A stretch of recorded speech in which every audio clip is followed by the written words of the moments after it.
Welcome. Hi, I'm Mikki, and this is Mikkipedia, where I sit down and chat to doctors, professors, athletes, practitioners, and experts in their fields related to health, nutrition, fitness, and well-being. And I'm delighted that you're here. Hey everyone, it's Mikki here. You're listening to Mikkipedia, and this week on the podcast I speak to Dr. Sam Shepherd. He is a senior lecturer in exercise and sports nutrition at Liverpool John Moores University, and we talk all about uncovering the mechanisms behind the Curranz supplement. So Sam is a lead researcher in that field, and while I have spoken a couple of times to Fleur Cushman, who is the director of Health Currency Limited, which is the company behind the Curranz supplement, I really wanted to talk to those who are at the coalface, who are in the lab, analysing the data and seeing those real results. So Sam and I spoke about both performance and health applications of the supplement, the mechanisms behind it, and how Sam sees the potential for athletes and general population alike.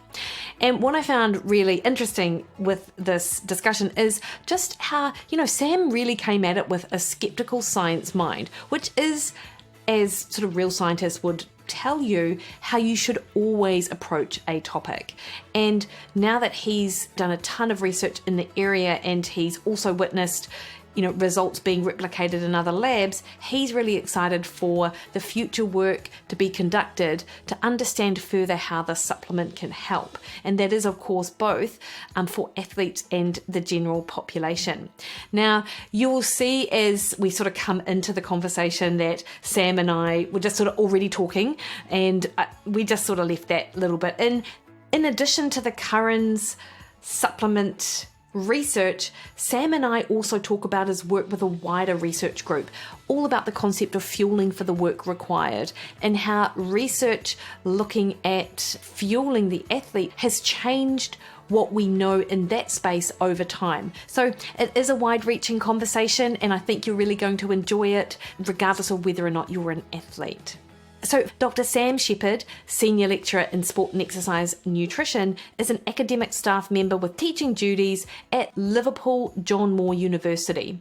Sam's research aims to develop exercise and or nutritional strategies to improve cardiometabolic health and insulin sensitivity in at-risk populations, such as those with metabolic syndrome, type 1 and type 2 diabetes, and just that natural process of aging.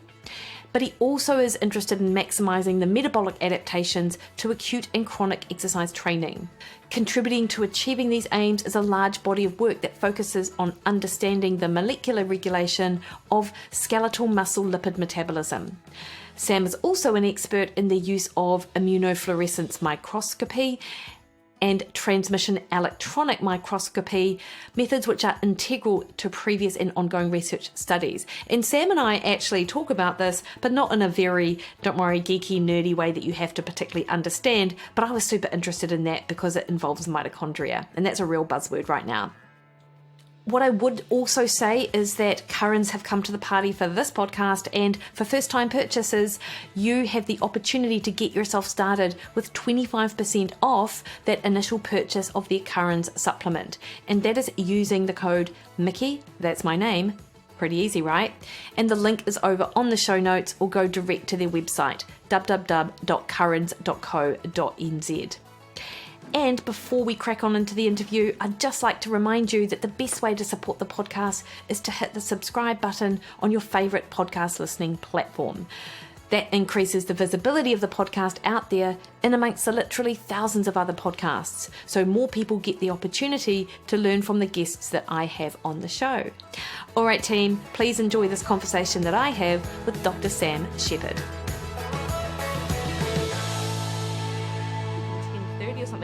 And it begins getting light, or at least where we were, like 4:30, like super early. Yeah, it's lovely at the moment. I mean, like this morning I was out, doing laps of the park on the bike. But it's sort of like 5:30 in the morning. It's just nice and quiet, but lovely weather. Nice. Yeah, it's lovely at the moment. While it lasts, anyway. At least this weather, while it lasts. Oh, 100%, right. And Sam, are you like an athlete yourself? Yeah, so I do triathlon Ironman mainly. The long stuff interests me the most for many reasons. So that's typically where I'm at, really. Yeah, cool. I did Ironman Lanzarote, 3 weeks. What was it? 3 weeks ago, 4 weeks ago now. Was the last one. We were pretty lucky actually with the weather. Have you been to Lanzarote or? No, not yet. No. Well, I mean the Canary Islands. So they're typically windy. Yeah. I've been there a few times and done training camps, and on race day, I mean, wasn't too windy. It was breezy, let's say, which is acceptable for Lanzarote, and the temperature was sort of early 20s, mid 20s by the end of the day, or the afternoon when you're running. So we were pretty lucky, really. It was a quick day. I think the course record was broken actually by the pro. Oh, amazing! Who won it? Yeah. So although Sam Laidlow was winning at one point, and he pulled up. Yeah. GI issues or something, but yeah. So that's my bag, really, Ironman. Yeah. Like I say, it's application of knowledge, isn't it? And that sort of idea. I was going to ask you that actually, because of course you've done a heap of work in the sort of carbohydrate fuel utilization space as well. Have you sort of like taken those principles and applied them to yourself?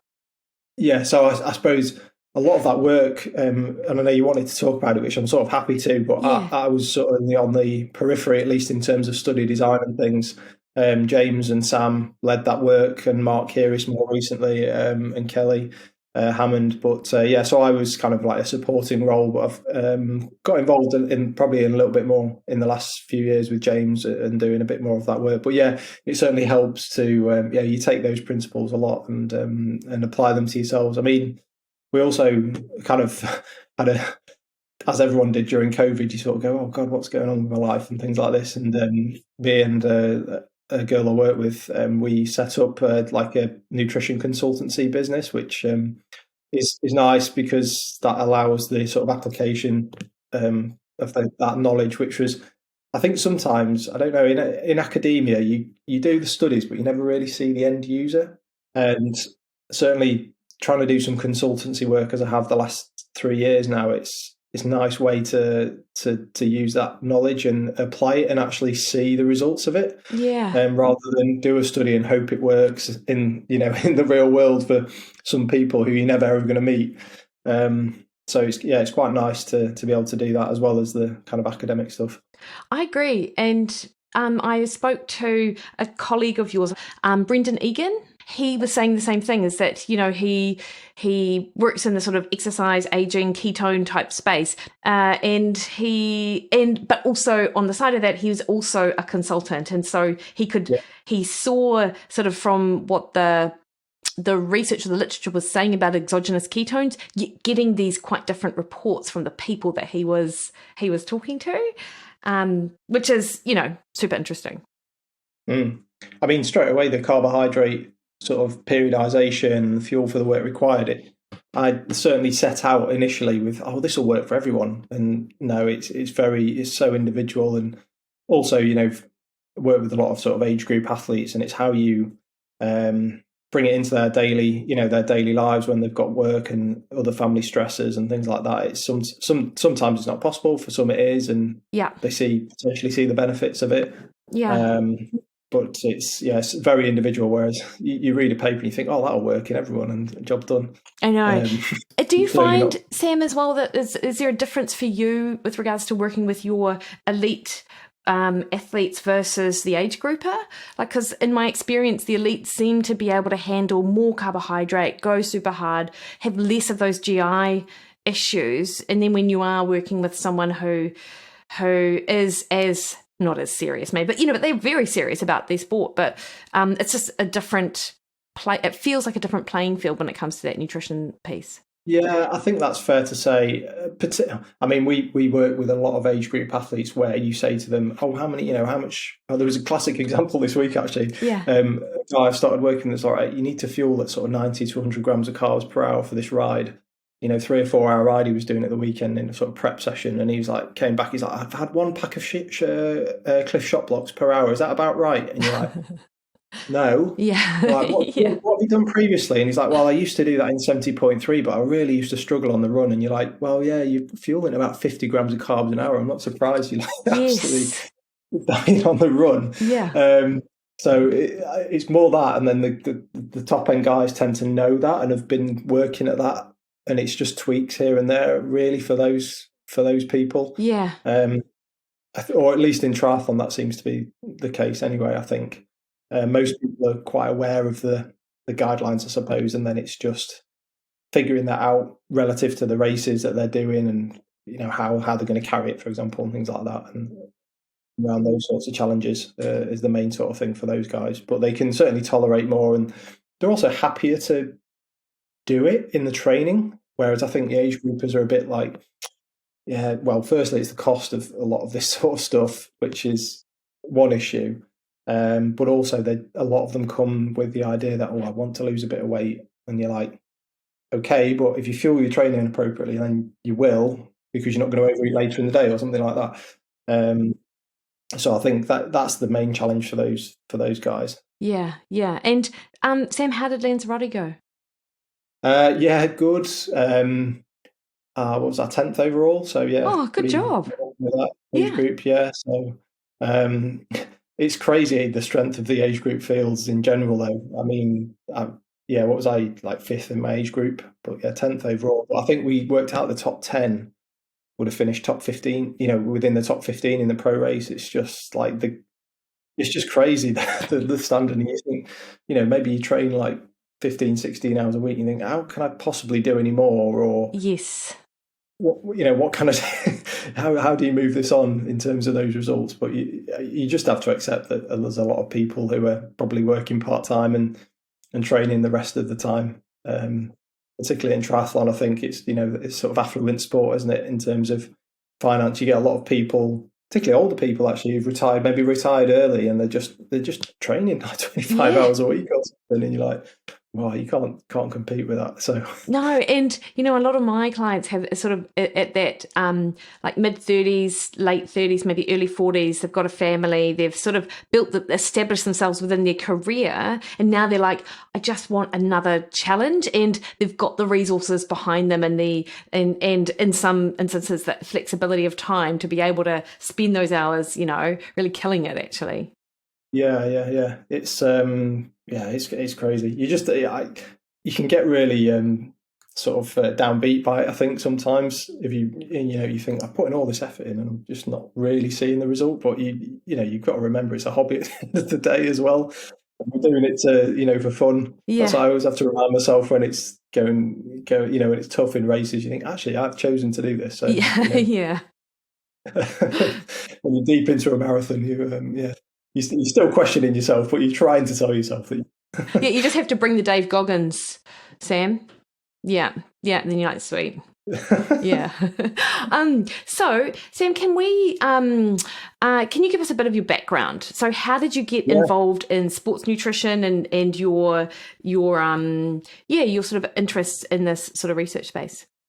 Yeah, so I suppose, I probably thought about this a little bit, and I thought about this a little bit in the last few years, actually, when we've been setting up Total Endurance Nutrition, because I thought, actually, I look back, and when I was at school, I really wanted to get into sports nutrition. And I remember when I finished GCSEs, and we had a school assembly, and they said, what do you want to do? And we kind of went round, and I was like, I want to be a nutritionist.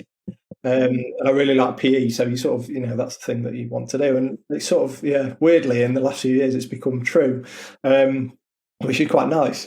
But yeah, so, the usual undergraduate degree in sport and exercise science. I went to, so I did that at University of Birmingham, did a master's at Aberdeen, which was more human nutrition and metabolism, which I think was great because it wasn't so specific to sports nutrition. So it gave me a good overview of nutrition, but also from a health perspective, largely. So that was at the Rowett Research Institute up in Aberdeen. And then I went back to the University of Birmingham to do a PhD with Anton Wagemakers.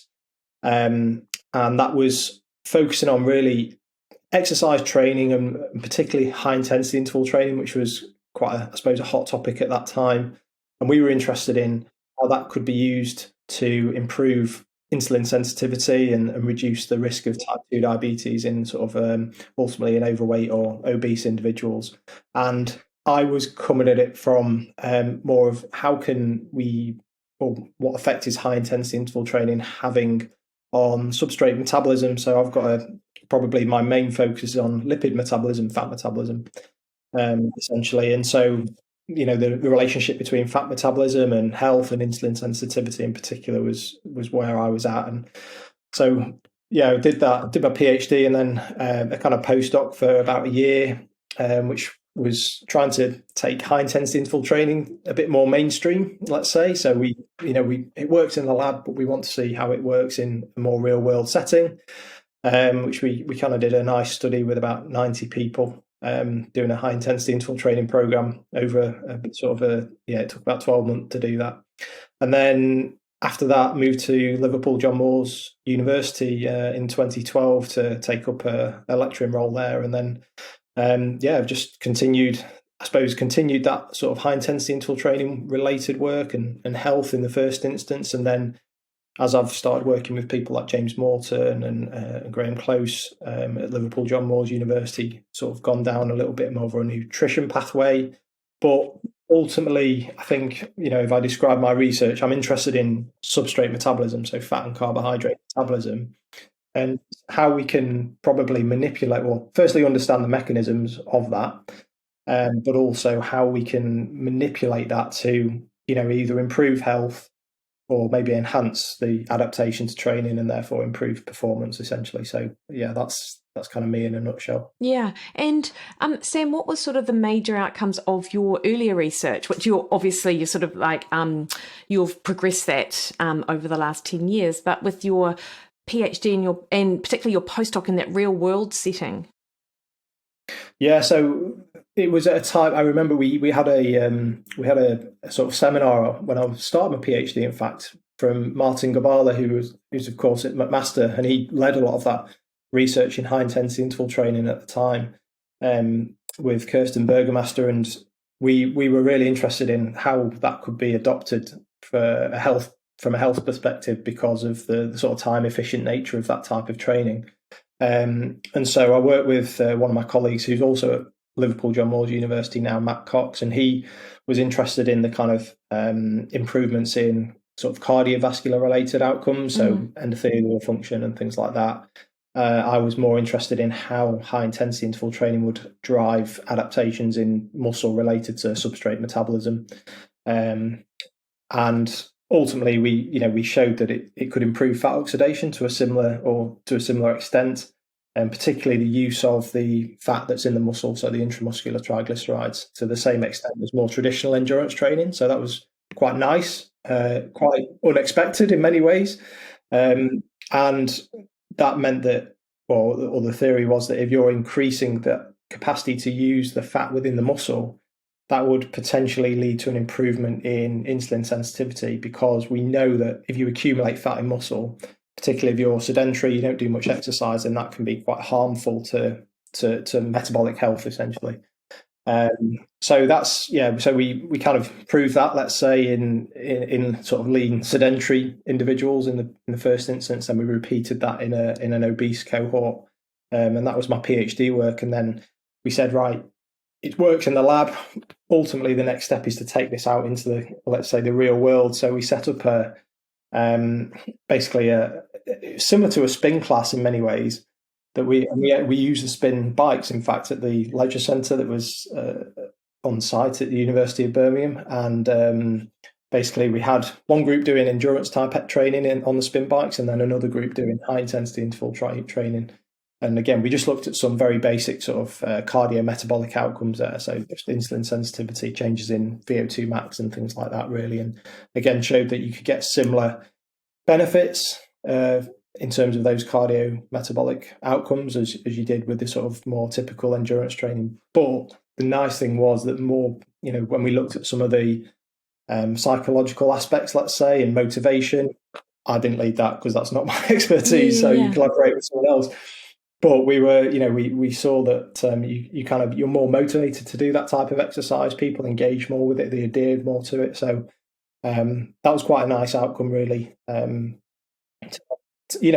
Potentially progress that work when I moved to Liverpool John Moores. Yeah. And is it because it's shorter that people are more likely to adhere to it? Like, what did a HIIT session sort of look like compared to, say, your standard endurance? Yes. So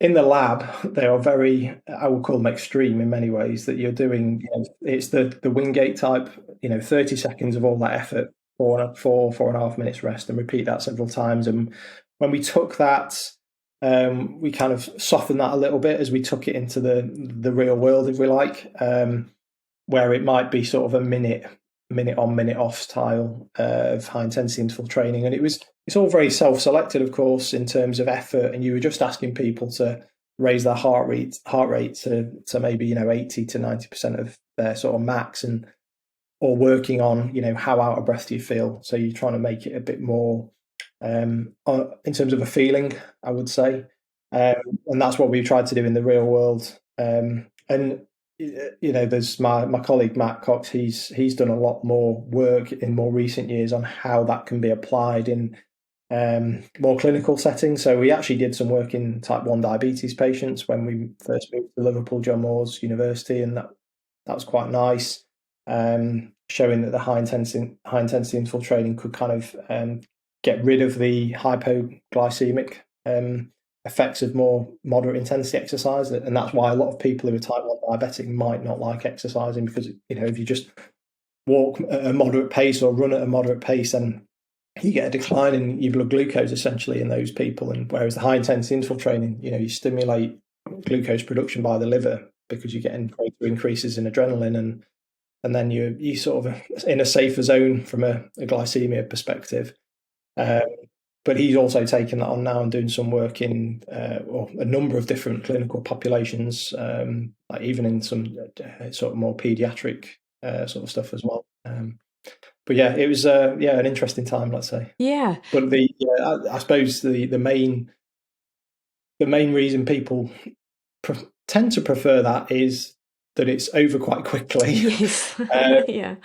And a little bit more enjoyable than the monotony, I suppose, of the sort of more moderate intensity exercise, which is quite amusing because I quite like the monotonous stuff. Yeah, I know. That's the thing, right? I'm an endurance athlete as well, and it's that sort of long and steady, like that really sort of hits a sweet spot for me. But I do, and also like I'm thinking as you're talking about that sort of harder effort, it is hard at the time, but you do just feel like a little bit like you get a bit of a buzz and a bit invigorated when you do it too, I suppose. Absolutely, yeah, absolutely. I mean, we still can't get away with just plodding around, can we? We've still got to do the hard stuff. Unfortunately. Yeah. So Sam, it's interesting obviously your interest in that insulin sensitivity piece, because of course you've done a lot of work with the New Zealand blackcurrant supplement, Curranz, and a lot of, or as I understand it, there is research that sort of aligns with your initial sort of research space. Would that, like, in terms of the health benefits of taking a supplement like that? Yeah, so I suppose that was one of the reasons we were, one of probably two reasons why we were initially interested in this supplement. So I should say, first of all, that the reason I kind of got into, or my interest in Curranz arose was through Mark Willems, who is based at University of Chichester, and he's led a lot of this work. He's done much more work on this than me, to be honest. But he actually approached us. He'd done a study with Matthew Cook, who was his PhD student at the time, and they showed that you could improve sort of fat oxidation, fat burning capacity in sort of layman's terms, with short-term supplementation with the New Zealand blackcurrant extract supplement. And so he approached us because they'd done this work in healthy males and showed you could increase it. And they were saying, well, what about females? And I think they were struggling to recruit females in Chichester.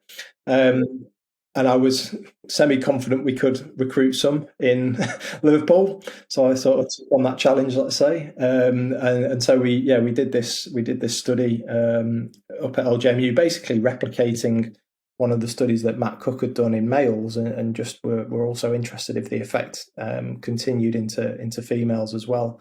So that was kind of one aspect, and then from that we've developed this in, and you start reading the papers in this area and you go, oh, okay, so there might be some potential benefits to insulin sensitivity here as well. There might be some sort of more health. Well, I suppose the fat metabolism is health as well, but also, sort of more metabolic health related effects that we might be able to see with this blackcurrant extract as well. Yeah. And can we, like, Sam, I've had Fleur on the show a couple of times, actually, which is brilliant because she's obviously, as sort of co-founder of Curranz, she's, very not knowledgeable about the mechanisms with which it works. Can you remind us of some of the mechanisms which would make Curranz this ergogenic aid?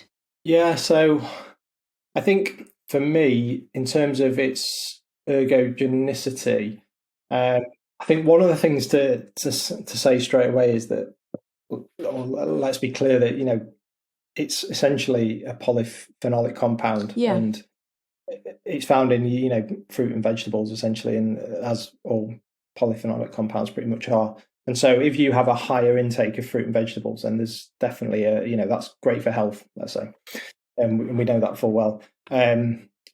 The New Zealand blackcurrant extract is quite interesting because it's, you've got polyphenols kind of at one level, and then that splits off and you've got flavonoids, and it's a flavonoid subclass. So you've also got other flavonoids like catechins, for example, that you find in green tea or something like that. In terms of its sort of ergogenic effect, it largely seems to stem from its sort of anti-inflammatory or antioxidant sort of capacity of the blackcurrants themselves. That's part of the mechanism. And when we kind of look in the literature, and there's sort of the cell work where there's been a lot of efforts to try and understand the mechanisms by which anthocyanins themselves might work, and specific anthocyanins. In those cases, the raw product has been applied to cells, and there, we see things like an increase in glucose transporter expression. So we think, it might be able to support glucose uptake into cells. Or one of the other things that we see is it increases the expression of endothelial nitric oxide synthase, and so that's important for the production of nitric oxide.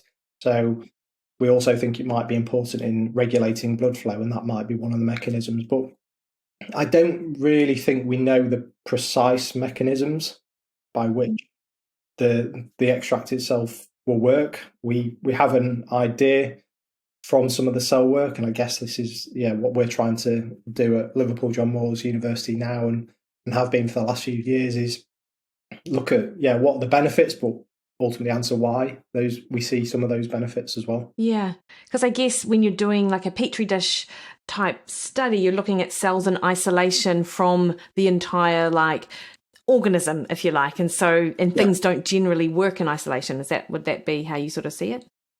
Yeah, I mean, so there's that one aspect of it, but one of the things I suppose anthocyanins themselves are their bioavailability is fairly low. So when you ingest anthocyanins, something like 12 to 15% is what you see in the circulation, and they peak after 1 or 2 hours, and then they're out again pretty quickly. So if you're thinking about the ergogenic effect of that, or potential, it's quite short-lived. But we still see some benefits, to fat metabolism or insulin sensitivity or recovery from exercise or whatever it is. And so what we think is happening is that the anthocyanins are metabolized themselves in the body, and you can measure those metabolites in the blood plasma or serum, and they remain sort of elevated for sort of 24 to 48 hours. So and again, what we believe is that it's these metabolites that are having the sort of purported beneficial effects within the body itself. So going back to the kind of cell work that people have done previously, it's been great because it suggests that these anthocyanins might have benefits and gives you an idea in terms of the mechanisms by which they may work. What we're starting to do at Liverpool John Moores University, so I've just got a PhD student starting on this, is basically, rather than applying the raw product to a cell in a dish, like we say, we're going to provide people with the extract, take blood for sort of 6 hours afterwards, periodically, and then separate the serum and then apply that serum to the cells. So you're getting the metabolites, you're exposing cells to the metabolites, and then you can look at those mechanisms, but actually a little bit more closely aligned to what the tissue in vivo would actually see. Yeah. And be exposed to. So that's the idea of some of the work that we're just actually started in the last few months at Liverpool. Nice. And Sam, what was the outcome of your female-specific study with fat oxidation? Yeah, so I'll be honest, I was a bit skeptical when we first did it, which is nice. And I think that's probably the best way to be a lot of the time. And so we, as I said, we sort of spoke to Mark about it, and we're like, right, we'll go for it. What we saw was we saw an increase or an improvement in fat oxidation, essentially, in the females. So they did 2 hours of prolonged exercise, just moderate intensity exercise, or 65% of VO2 max, and we measured whole body rates of fat oxidation for during that 2 hour period, and they did it with following a placebo supplementation period of 7 days or a blackcurrant extract supplementation period of 7 days, and it was I think about a 27% increase in fat oxidation following the black or comparing the blackcurrant to the placebo condition, which was I was quite surprised to see, to be honest. Is that clinically meaningful? I think this is where it becomes tricky. I suppose what I was interested in initially is that was, I think, almost exactly the same as one of the studies from Matt Cook, where they showed an increase in fat oxidation. I think one of them also reported a 27% increase. I know there was another one that I think was like a 22 or 23% increase as well. So we're getting, in the realms of, we're repeating this in different labs and seeing the same sort of thing, which is nice. If I compare that to some, exercise training studies, it's difficult. You can cherry pick a little bit here, but I don't know. If I think back to my PhD and some of the ones that I looked at in more detail, some of the sort of highly cited ones, 3 months of sort of low intensity, moderate exercise in sedentary individuals, and that increased fat oxidation by about 35%. It's not too far away from that. So I think it's meaningful in that regard, in that we're able to elicit similar, or surprisingly, I suppose, elicit similar increases in whole body rates of fat oxidation compared to some sort of more, typical training studies that we might do, endurance training studies, which is, pretty interesting. Yeah. I think it's also important to look, and that's the relative change, of course, that we're interested in there. But I think it's also important to consider the absolute change. And that's fairly moderate, I would say. But that being said, and one of the things that we want to do now is like, how meaningful is that change? And to go back to your original question, and I think for me, it's like, if we are improving our ability to burn fat, then hopefully from a performance perspective, we're reducing glycogen utilization, and carbohydrate oxidation. And therefore, if we can do that, and that small or moderate increase in fat oxidation is sparing glycogen, then ultimately we should be able to improve performance. And that's actually one of the studies where we're kind of just finalizing the results for at the moment. So again, that was what the PhD student who's just started now with us, Lawrence, that was his sort of master's project. We did that in males rather than females, I should say.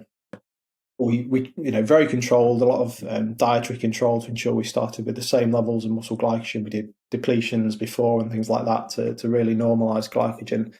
Again, we saw, I think this time, a 24% increase in whole body fat oxidation. So again, within what we've seen before.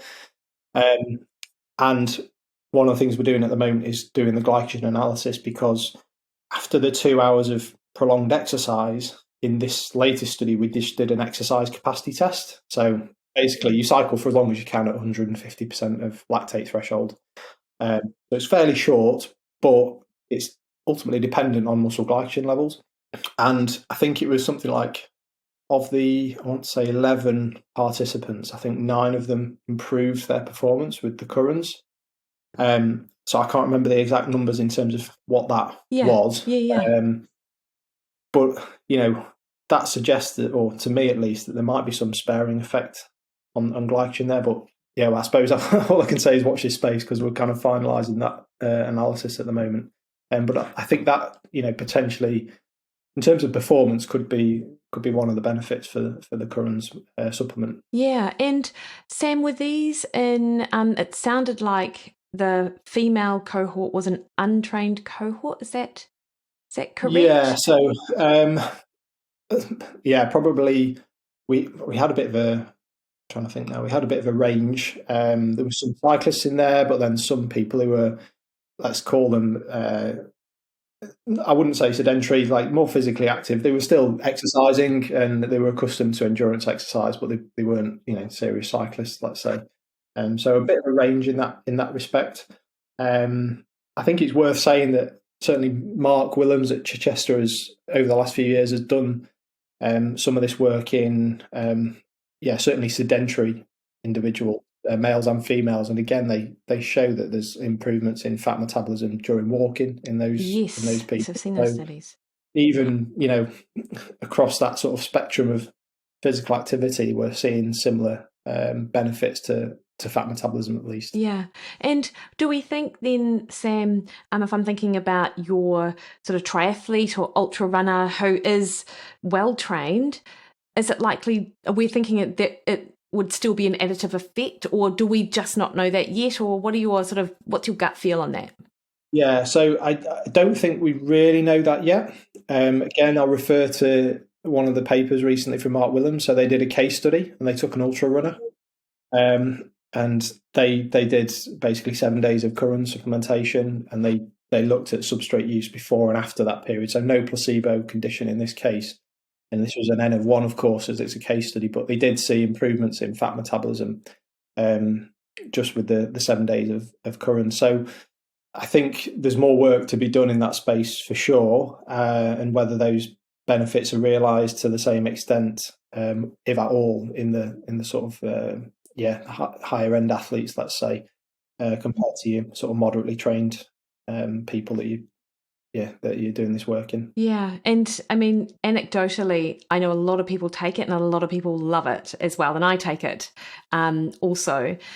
Sam, what dose was used in the studies? Like, what is that sort of suggested dose? Yeah, so the studies we've done, again, is a lot based on what Mark's done, and we did 600 milligrams, which is basically 210 milligrams of anthocyanins. That was daily. Again, another study from Mark, led by Matt Cook. They did a dose response study, so they compared placebo to 300, 600, or 900 milligram capsules. I should say that that's about just over 100, just over 200, and just over 300 milligrams of anthocyanins, which is the active bit.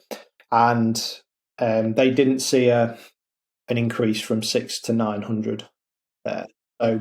So 600 milligrams is typically what, at least for fat metabolism as the outcome, is what we sort of aim at based on that work. Yeah. And is there utility, Sam, in taking repeated doses of the Curranz supplement throughout a really long session? That's something that I think we need to look at in a little bit more detail. So I've talked to Fleur about this a little bit in the past, because we actually supported a guy last year doing a DECA, for example. And we got him to take because he was out there, 14, 15 hours every day. We made sure that he was taking that periodically through the day. sort of I think it was every 6 hours in the end we were looking at, just to try and maintain the metabolites to a greater extent. I think one of the things that if we think that the metabolites are having this beneficial effect, my assumption would be that exercise would increase the turnover of those metabolites. So supplementing more regularly is probably appropriate in those longer sessions. So I'm thinking, some of the ultra endurance events where they're going, 8, 9, 10 hours plus, that we might need to start to supplement more than once, essentially. But I think there's more work to be done in that space, or at least I'm not aware of studies that have really done that. Probably anecdotal evidence, and Fleur shares some of that with me, that that's what we should be doing. But it's like everything with this, isn't it? The science normally catches up and answers the question as to why people are doing these things in the first place. Yeah, for sure. And am I right in thinking there is a recovery element to black currants that has also been studied for sort of higher performance athletes? From a higher performance perspective, so there's a sort of few things. I think a lot of this is based on anecdotal data that people who've been taking it sort of suggest. So I know there's a lot of ultra runners take it, or like mountain people doing mountain racing, mountain bike racing, certainly triathlon, things like that, where there's you're putting a significant strain on the body essentially for a prolonged period of time, and there's some sort of anecdotal reports that the Curranz would help you with recovery there. One of the more I suppose the research studies to kind of look at that was led by Julie Hunt and Ralph Manders. So they're at Surrey University in the UK, and they actually did a very basic study because they wanted to know essentially whether there really was this benefit to recovery. So one of the experimental models that you can do to test that is eccentric loading of a muscle and make it really localized. So they did. I think they were bicep curls, or it might have even been forearm exercise. I can't remember off the top of my head now. But very localized damage that they were inducing with this eccentric exercise loading. And they showed that you could, or with the Curranz supplement, then you would improve recovery. So sort of there was some subjective measures in there. So, how sore on a visual analog scale, but also some markers of recovery as well there. So they measured creatine kinase, and we can probably argue there's some issues with creatine kinase, but the Curranz seem to all allow or keep creatine kinase, circulating creatine kinase concentrations almost at sort of a baseline level. Whereas you got significant rises when you weren't taking it. So that's, I think, something that needs to be followed up in other sort of recovery-based studies moving forward. But I think any sort of exercise where you are inducing or using eccentric loading, I'm thinking things like even like fell running, downhill running, if there's that aspect to it. Even like cross country, just downhill skiing or something like that. CrossFit, I think, is probably a big area as well, potentially. I think there could be a real utilization of the Curranz there, as well as some of the, based on the anecdotal evidence that we see from the ultra runners or the triathletes or people mountain biking and fell running already, where they sort of support that recovery aspect as well. Yeah, nice. I think I saw a study looking at the neutrophil function in rowers that sort of suggested that after some high intense rowing exercise, and to be fair, the rowing machine, what else would it be if it's rowing? I mean, it's always going to be high intense and horrible and something everyone wants to avoid, or at least I do want to avoid. But I believe there was that enhanced neutrophil sort of function. I don't have the details in front of me though, which may be a different mechanism or a something else with regards to the immune system that might be helpful maybe. Yeah, so I suppose we always talk about recovery and we think about recovery of muscle function, but I think recovery covers many different aspects really, and you pick and choose what you want to study in that respect. So yeah, the muscle function aspect is one, but also, we know that if you do very hard exercise, and particularly over a long period, then you get this kind of drop in circulating neutrophils, and that's what's leading to that immunosuppression. And I think it was the study from Roger Hurst in New Zealand at Plant and Food that you're referring to, and they showed that after that rowing exercise that you kind of maintained the neutrophils levels in circulation essentially. So in theory, you should be reducing your risk of any or reducing your risk of picking up any sort of infections there. So, and I think that's an important aspect of recovery, especially if we, think of it in an applied perspective where you might have cyclists doing, a week-long tour, something like that. Even as basic as taking a group of age group triathletes on a training camp 100%. And they're increasing their training volume. Everyone probably doubles their training volume for that week. And they come back absolutely obliterated back into work. But ultimately they're at a greater risk of picking up something. And how many times you see people go on a training camp and pick up an infection on the way home or something like that, even from racing as well. So I think there's definitely application, at least based on the work that Roger's done there in terms of maintaining neutrophil function and levels with the Curranz. Then there's definitely application from a recovery perspective there as well. Yeah, nice. And of course, Sam, we're all athletes in some way, shape or form, aren't we? So all of the performance benefits, I always often think, how is this going to be applied in that health setting? And of course, a lot of your earlier research and your continuing research is in that space as well. So are they the same mechanisms at work that could potentially help improve health outcomes as well? And I guess this is one of the questions that we're trying to answer. Yeah. First of all, I guess we tried to say, well, does it improve insulin sensitivity? That was kind of the first study that we took in that space at Liverpool John Moores University. And I suppose that was ultimately based on the fact that, yes, we see some antioxidant and anti-inflammatory sort of effects of the New Zealand blackcurrant extract itself. And also some of the cell work that I talked about earlier. One of the outcomes that we've seen in that sort of work is that it can increase that nitric oxide synthase protein, and that's important for improving blood flow. And if we improve blood flow and delivery of nutrients to tissues and particularly muscle, then that would improve, in theory, create a greater capacity to take up glucose into the muscle and store it, and that would ultimately improve glycemia and insulin sensitivity. So that was kind of the rationale for doing that investigation. So we did 7 days of Curranz supplementation versus a placebo, and this was in overweight and obese individuals, so they inactive. We actually tried to recruit sort of like what we call office workers, so people who are just sat in front of a desk for 8 hours a day for most of the time, and then do very little when they leave as well. And what we showed that you could, or what we showed quite nicely, was that the Curranz supplement improved whole body insulin sensitivity just after 7 days. That was quite nice.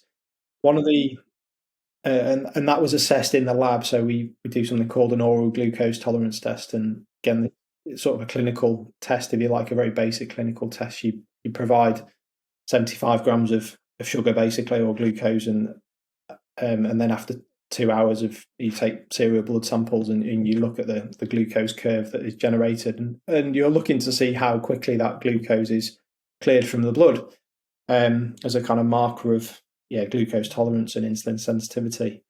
So that's nice, and it's quite a controlled environment. But what we also wanted to do was look at that outside of the lab and say, well, how does that affect, if you had a high carbohydrate meal in the day, hopefully that also shows that you get less of a glucose response or less of an increase in blood sugars, and it's cleared a little bit more quickly as well in kind of real life.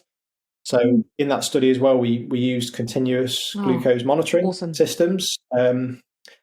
And we also showed that certainly in response to, I think it was the breakfast and the lunch on our kind of experimental day, although it was at home for those guys, they improved those sort of postprandial responses to those two meals. We didn't see an increase at an improvement at dinner, but I think the carbohydrate content of the dinner meal wasn't particularly high, actually, as it turns out. So that was potentially one of the reasons. But it was nice to be able to see that it works, and we could show it worked in the lab, and it also worked when people went home and were just going about their daily business as well. So that was really positive. Yeah. And I think from a mechanistic perspective, we weren't still not entirely sure on what is driving that, and that's what we're trying to kind of figure out now, really. What we did see was during the oral glucose tolerance test, because as well as measuring glucose, you also measure insulin. And so if you get less of an insulin response as well, that suggests that whilst you are feeding the same amount of glucose, 75 grams, there's less insulin required to actually deal with that. So that suggests tissues where you're trying to dispose of glucose into, and that's mainly skeletal muscle, then it's more sensitive to any increase in insulin, basically, and would drive that glucose into the muscle and out of the circulation. So that's I guess what we're literally starting to kind of figure out now, and we're taking a kind of two-pronged attack, let's say, at that. So we're trying to look at the mechanisms that are driving that using what we call like conditioned serum. So basically blood that we've taken from some participants, volunteers, should I say, after they've ingested the Curranz supplement. And so we're getting increases in the anthocyanins and the metabolites, and that's what we're exposing the cells to. So then we look at some of the sort of molecular outcomes that are potentially driving that improvement in glucose tolerance and insulin sensitivity. But we're also starting a dose response study there as well, so trying to figure out what the optimal dose is. Again, doing that in overweight and sort of obese individuals. And we're actually trying to also look in postmenopausal females, so we're people who are sort of a bit more metabolically challenged, let's say, compared to younger sort of overweight or obese individuals, that you sometimes don't always get that metabolic disorder showing its face quite yet. Yeah. So that's where we're going with that work. Yeah.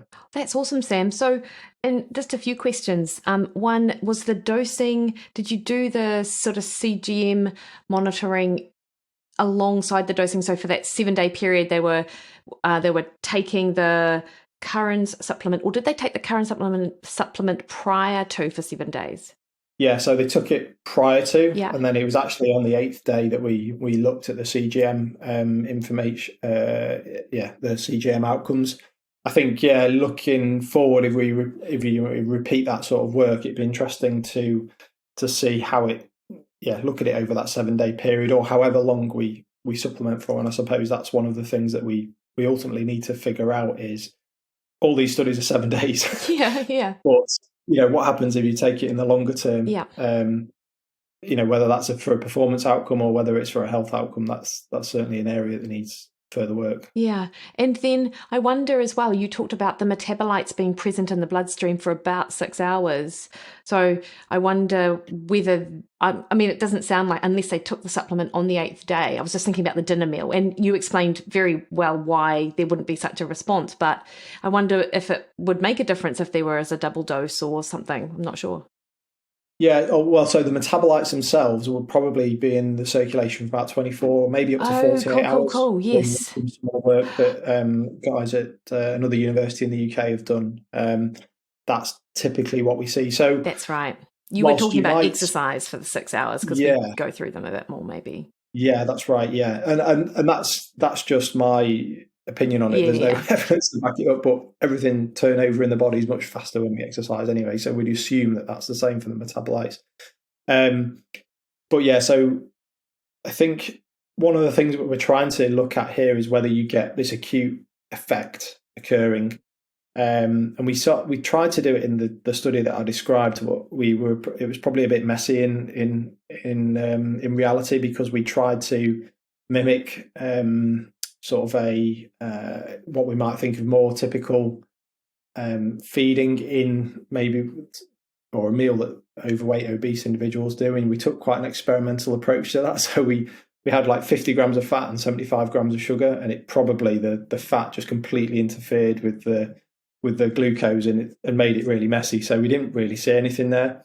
But one of the things we're going to try and do in this next study is go, well, is it just that, just one dose of the Curranz, is that having an impact on the blood glucose responses, or is it this build up over 7 days or even longer if we want to extend this out ultimately? Is it that accumulation of the metabolites, and do they accumulate over time, that is then driving the improvements in insulin sensitivity or any of the other cardiometabolic outcomes that we might think it might have an effect on as well? Yeah. Nice. Sam, before we leave Curranz, and I'm mindful of your time, are there any mitochondrial benefits because mitochondria is huge right now in terms of this sort of health science space? Yeah, so something that I've probably started thinking about in the last few months, because we've been quite lucky at Liverpool John Moores and got some nice new equipment to measure mitochondrial function. Lovely. So immediately you think, well, what can we do with that? And so, yeah, how can we play with that? And yeah, I think there is some potential effects on mitochondrial function for Curranz as well. Again, I think with our cell model that we're developing at the moment, that's one of the things that we'll be able to look at, and maybe we just measure some simple markers of mitochondrial function in the first instance, something like a citrate synthase assay or something like that, or just changes in PGC1 alpha as the sort of master regulator of mitochondrial biogenesis. And then ultimately look to see whether we're seeing changes in a functional measure of like mitochondrial function as well. And then if that's the case, well, let's take it into humans and take some muscle biopsies, because that's our favourite thing to do, and then see if we see the same thing in vivo, and that'd be brilliant if we did. Yeah. And whether there's even things like an additive effect with exercise, or maybe it's more for people who don't do so much exercise. Can we enhance the effect of that exercise by supplementing with Curranz alongside that? But these are all open questions for the next few years. That sounds awesome, Sam. There's a lot going on. Do you take Curranz yourself? Of course, yes. Yeah. Of course, yeah, same, totally, yeah. So Sam, now just very brief, and this really will just be a bit of a wrap up because I'm going full circle. Is there anything so obviously we know what you're excited about in that black currant space, and whilst you are sort of part of a wider team in the carbohydrate fuel for the work required space, but is there anything exciting going on in that space that we should be aware of coming out the next couple of years, or? Yeah, I think, so for me, I'm really interested in that carbohydrate and fat metabolism side of things, because it's immediate application to athletes that you work with, and you go, brilliant, like, can we, what's going to work and what's not, essentially. Yes. And I think we've moved a little bit away from this, or we understand that periodizing carbohydrate is the way to approach these things for a lot of people. And some of the work that James and Mark Kieris has led in the last few years, showing that it's not really the starting level of glycogen that's important, it's the finishing level of glycogen. So if your session is long or intense enough and you go below this glycogen threshold of about 300 millimoles, then you should see enhanced, at least signaling responses to exercise, and whether they transpire to become ultimate and affect performance down the line. If you do that for weeks and weeks and months, then probably we don't quite know that yet. They're very difficult studies to do, of course, in that world. So I think for me, where the application of the carbohydrate periodization really comes down to knowing what the carbohydrate cost and the glycogen cost of typical sessions are. So We've kind of done a little bit of work in that space. Again, Sam Impey led this work. This was actually pre-COVID. And it was quite nice because, again, we tried to take some of the stuff from that we were doing in the lab and these very controlled environments to say, well, actually, what's the carbohydrate cost and glycogen cost of these sessions that when we do them in the real world? So we took a lot of biopsies to look at this, and we did a big study where we had males and females, and they did 3 different running sessions that were what we could at least understood from our links at the English Institute of Sport, that they were sort of typical 10K run sessions that people might do who are training for that distance. And so one was like a 10-mile run, then there was an 8x800 sort of VO2 max session on the track, and then a 3x10 sort of at LT1 sort of session. Again, we did that on the track as well. So many evenings were spent at the local track, watching people run and then taking muscle biopsies. And we took biopsies from the quad, but we also took them from the calf as well, because we know that the glycogen data is a little bit cleaner from running, purely through you get greater activation of the calf and the gastrocnemius in particular.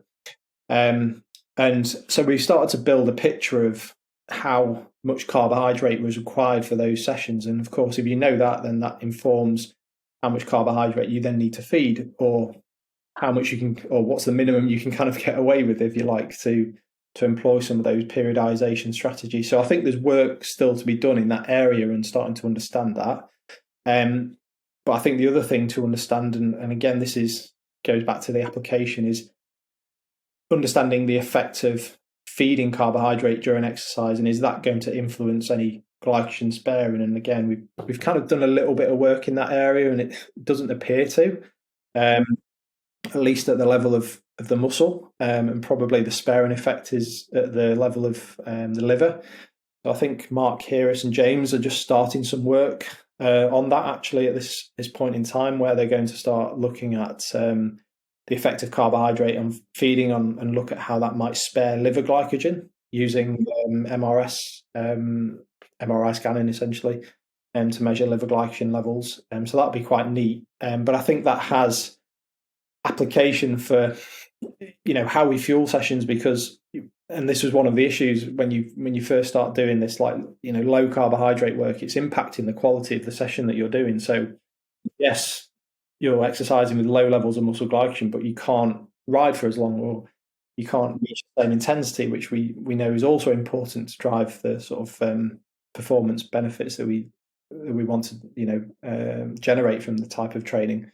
And so if you feed carbohydrate during those sessions, what effect is that having on muscle glycogen concentrations or liver glycogen concentrations, and ultimately the adaptive response as well? So I think there's kind of work to kind of do in that area. And then probably one of the things that I'm most keen on is, always people joke because it's using microscopes. So I do a lot of microscopy work. Yeah. I always think proper science, isn't it? When you're at school, looking down a microscope is science. It is. And so I've ended up doing that, which is great, but you end up spending a lot of time in dark rooms, which isn't so great. Yeah. But we've started doing some work using electron microscopy, and some of ultimately we're interested in looking at the compartmentalized glycogen use. So in muscle, you have different pools of glycogen, and they probably play different roles in fatigue and self-signaling and things like this. And so it might be that, yes, on a kind of whole muscle level, we don't spare glycogen with carbohydrate feeding, but it might be that a specific pool of glycogen is being spared. And that's something that we're just working on now. So some of the samples that we've collected from previous studies, we're starting to look at that using the electron microscopy. So that'd be quite neat as well if we were able to answer that question. Yeah, for sure. It's so interesting, that that muscle glycogen sparing story. So whenever we're having carbohydrate when we're training, it's hitting the bloodstream and we're utilizing it as fuel, but that's not slowing down the rate with which we are converting the glycogen into to be also used as fuel. Mm. Yeah, essentially, it's a weird one. I think it's like a funnel. I always think of it like a funnel, and it's interesting that you're kind of you're putting your muscle glycogen and also your blood glucose into that, and they're both going down at the same rate. Because when I compare that to the lipid story, where we know that you've kind of got your muscle lipid and your plasma fatty acids. Well, actually, if you pour more plasma fatty acids in, it stops and starts to suppress the fat that you're using in the muscle. So I think it's quite almost paradoxical in some ways that's what we're seeing. But yeah, starting to understand why that is, I think, is probably certainly where that work's going to go, and hopefully I can stay involved with a little bit of that as well. Yeah. And Sam, finally, you're taking a lot of muscle biopsies to sort of figure out these the answers to these questions for the athletes that are in this study. How then might just your general endurance athlete take that information to be applicable to them, who probably are not going to get their leg sort of like chopped in or whatever? They don't particularly like doing it, to be honest, as you can imagine. But no, so I think it's more about understanding, for me, if we feed someone a certain level of carbohydrate, then we can make a good estimate on what level their muscle glycogen is going to be at. And then if we know, if we say that, someone goes for a 10-mile run and they, on average from our study, you might say, well, they're burning X amount of carbs, and you see that there's a reduction of, X amount in terms of glycogen. Is that going below the threshold is probably an important question, but how much in general? Then you can start to think about how much glycogen you need to start that. And we know that you can, or from the studies that Mark Keiris has done more recently, you can really understand how much glycogen is used based on your kind of starting amount of glycogen as well, and the type of exercise. So it's just all going to build a picture in that respect. So when we start to, as nutritionists, we start to say, well, for this session, we need to have fed this much carbohydrate in the 24 hours before, because we know that you're going to use X amount, and that's going to lead to, a certain level. And we also need to be looking ahead, of course, what's the next session that people are going to be doing. But I think that'll come in time as we start to really understand the sort of carbohydrate cost of those sessions, and build that into how we support athletes with that. Nice. Sam, thank you. You have been a wealth of information in all of my the areas that I'm interested in. Can you just let the listener know how they can find out more about what's going on in your lab and the research that you're involved in? And of course, I will pop the link in the show notes as well.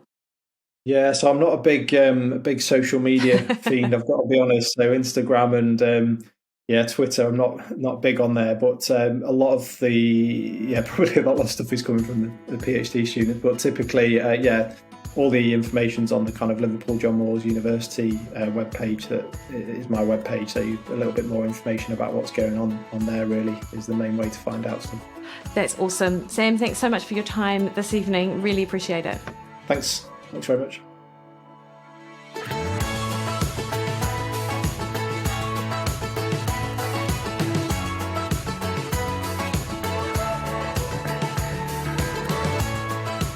Alrighty, so what a geek out on loads of things which I'm super interested in, and I really hope that you enjoyed that too. And do not forget your opportunity to get Curranz for 25% off your first purchase with their original 30 capsules using my name, Mikki. And also, I would remind you that the legend that is Simon Cochrane, Ultraman, he mentioned them on this podcast and credited them for part of his recovery process. So, they are used by legends like Simon and me as well. All right, team. So, questions, comments, queries, all the things, you can catch me over on Instagram and Twitter at Mikki Williden. You can catch me on Facebook at Mikki Williden Nutrition, or head to my website, mikkiwilliden.com, and purchase one of my plans or book a one-on-one consult with me. All right, guys, you have a great week. Talk soon. Bye.